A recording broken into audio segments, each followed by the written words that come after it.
On est dans une période où on refonde, on est en train de réinventer un modèle. C'est plus dur de le réinventer quand tout n'a pas été détruit. Alors, il faut vraiment, ce que dit Macron, là, c'est une connerie. Bon, c'est pas la première qu'il dit. Parfois, il dit rien. Il blablate sur rien. Là, ça a du contenu, ce qu'il dit, et c'est surtout une énorme connerie scientifique. Non, non, nous, on va pas tout détruire, sinon c'est l'âge de pierre.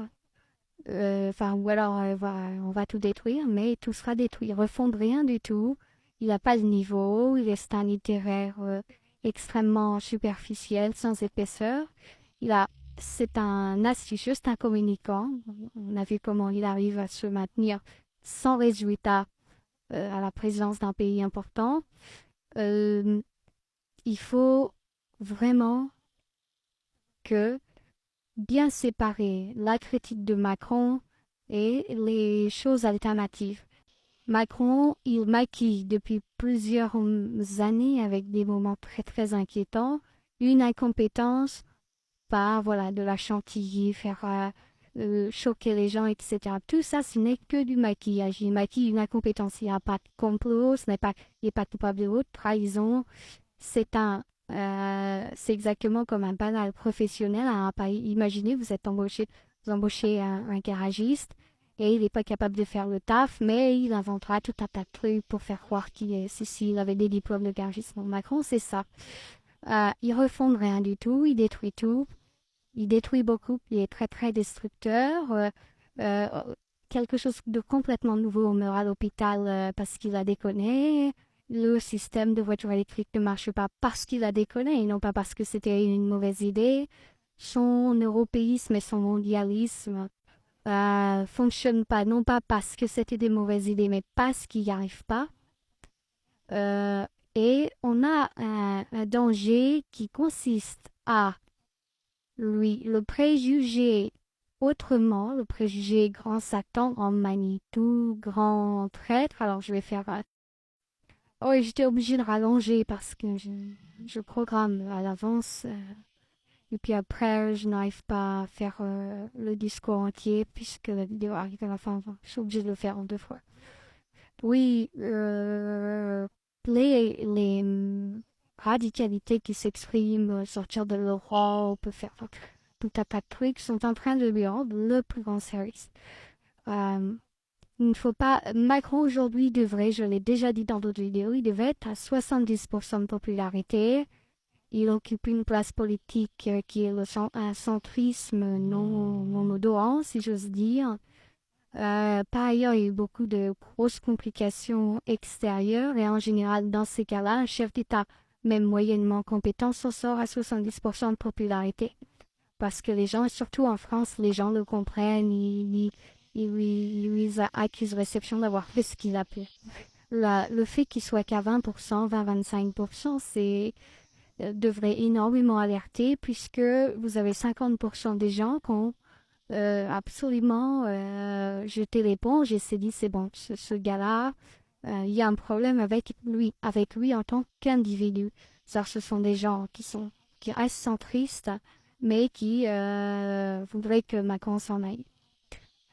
Du coup, ils sont tentés, ça c'est assez naturel, ils sont tentés par les extrêmes, mais globalement, je pense que l'erreur qui est faite et qui est vraiment profonde, c'est d'accuser les orientations politiques.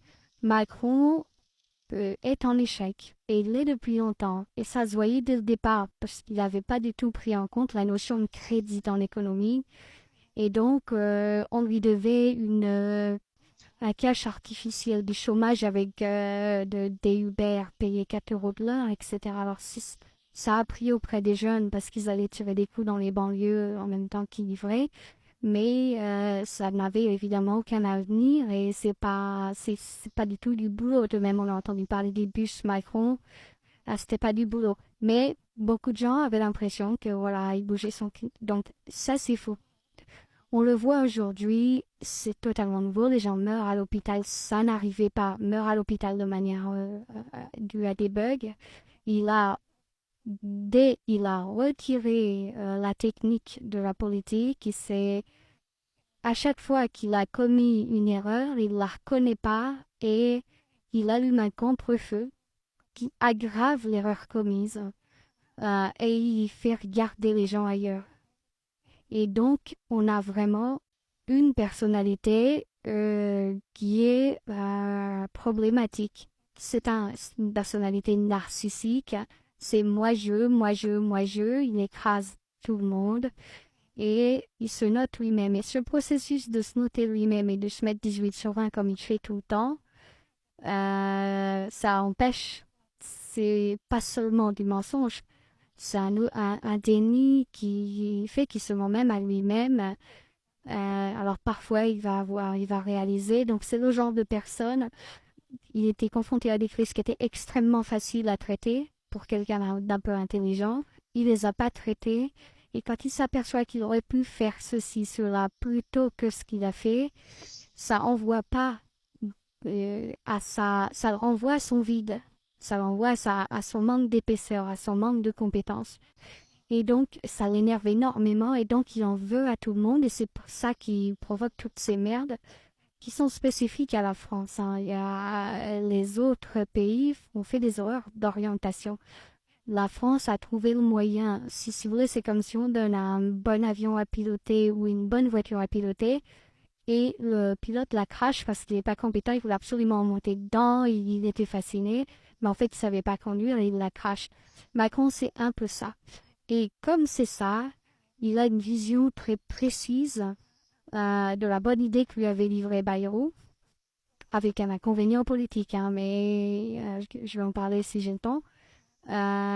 Et donc, il passe 60-70% de son temps et ses soutiens aussi à faire diversion, à allumer des contre-feux, à faire monter les extrêmes, à faire monter les radicalités, parce qu'il a très bien repéré que quand une institution échoue, on ne remet pas en cause les incompétences diverses et variées qui travaillent à l'intérieur de cette institution, mais l'institution elle-même que l'on va qualifier d'illégitime. L'Europe, le mondialisme, je ne sais quoi, les grands complots, etc. C'est pourquoi Macron fait une énorme publicité et une énorme promotion au complotisme parce que ça lui sert à cacher tout simplement une indigence, le fait que les gens meurent aux urgences, ce qui n'arrivait pas avant, le fait que son maquillage du chômage des chiffres du chômage vont finir un jour par éclater. Il dit souvent nous avons résolu le chômage, c'est pas du tout vrai. Il a caché le chômage, mais en plus d'une manière qui fait que ça se verra et que ça va être un véritable scandale. Les indicateurs économiques de la France sont extrêmement mauvais. Il arrive à refaire le logiciel de lecture en allumant ses contre-feux pour dire ah non, non, on a fait des trucs. Oui, ils ont fait des trucs, mais il y a une petite partie de bien, hein, mais globalement, il est plutôt dans une situation d'échec honteux. C'est-à-dire, il n'a pas échoué parce qu'il avait un mauvais programme ou des mauvaises orientations politiques. Il a échoué en tant que cheville ouvrière de l'application de ça. Et c'est pourquoi il a besoin de faire monter des gens qui contestent les orientations pour cacher le fait que on pouvait avoir les mêmes orientations et être tout à fait reconnu comme ayant fait du bon job en dehors des gens qui s'opposent à ces orientations-là, par exemple. Il a fait échouer la police, et la justice ne fonctionne plus du tout, l'hôpital ne fonctionne plus, le système de voitures électriques se développe extrêmement mal, c'est une véritable galère, la moitié des rechargeurs sont en panne. Vous êtes obligé d'acheter une Tesla si vous voulez être à peu près tranquille. Sinon, c'est... Bon, il y a tout un tas de choses. Les distributeurs bancaires, le taux de panne des distributeurs bancaires a explosé. Il y a toute la partie scientifique. Il l'achetait. Il a cru qu'il pouvait faire comme le général de Gaulle, d'intendant suivra. Mais non. Le rôle d'un président, c'est d'avoir une intelligence technique. L'islamisation, l'explosion de l'insécurité et de l'insécurité non qui donnent pas lieu à des plaintes, ce sont pas des choses difficiles. L'économie, c'est difficile. Il pouvait gérer son pays, il pouvait gérer ce qu'il y avait à gérer. Et donc, on a un énorme problème. Donc, il faut surtout pas dire enfin, lui attribuer ce qu'il est en train de dire là dans cet extrait. Il refond rien du tout, il se planque. Il allume des contre-feux pour qu'on ne parle pas de choses basiques qu'il aurait dû réussir et qu'elle est de soi que n'importe quel autre président avant lui a réussi. Il est le premier président à les avoir ratés. Voilà, et attention, ça j'en sais rien, je sais pas si c'est son but parce qu'il n'est pas tout seul. Des narcissiques peuvent souvent déclencher des guerres pour cacher leur turpitude.